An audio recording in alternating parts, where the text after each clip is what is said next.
It was a moonless night, the kind that instills a sense of unease and foreboding. Sarah found herself alone in her small cabin nestled deep within the woods, far away from civilization. As the clock struck midnight, an eerie silence fell over the surroundings, broken only by the faint rustling of leaves outside. Unsettled, Sarah closed the book she was reading and decided to retire to bed. Lying in her bed, Sarah couldn't shake off the feeling that she was being watched. Her imagination ran wild as she imagined shadows dancing and whispering in the corners of her room. Determined to dismiss her irrational fears, she closed her eyes and tried to sleep. Just as Sarah was about to drift off, she heard a faint tapping sound coming from the window. Startled, she sat up in bed and strained her ears to listen. Tap, tap, tap. It continued rhythmically. With trembling hands, she gathered the courage to peek through the curtains. To her horror, she saw a figure standing outside, shrouded in darkness.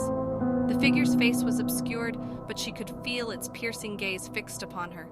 Frozen with fear, Sarah stumbled backward and fell onto her bed. She desperately reached for her phone, intending to call for help, but realized there was no signal. Heart pounding, Sarah decided to confront the intruder.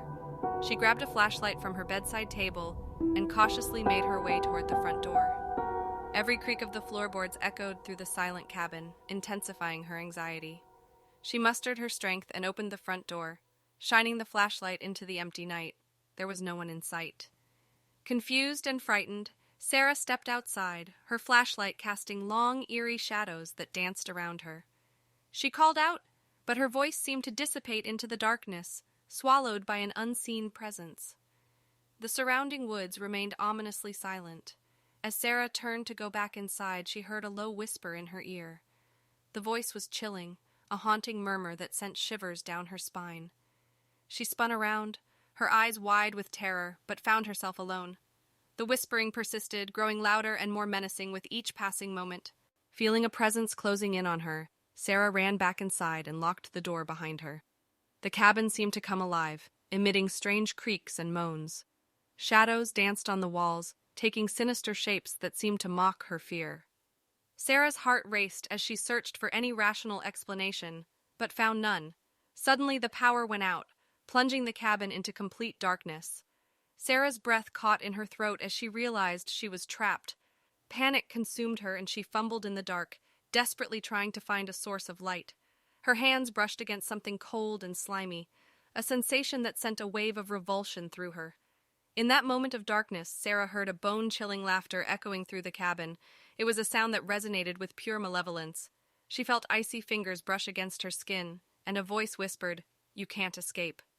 Terrified, and on the brink of madness, Sarah stumbled toward the window, desperate for an escape. As she threw open the curtains, she was met with a horrifying sight. The figure she had seen earlier was standing just outside, its face contorted into a twisted grin. With a blood-curdling scream, Sarah woke up, drenched in sweat. She realized it had all been a nightmare, a horrific manifestation of her deepest fears. Relieved, she took a moment to steady her racing heart and reassured herself that she was safe. Little did she know that, somewhere in the depths of the woods, a presence watched and waited, its malevolence seeping into the fabric of her reality, ready to turn her darkest nightmares into chilling truths.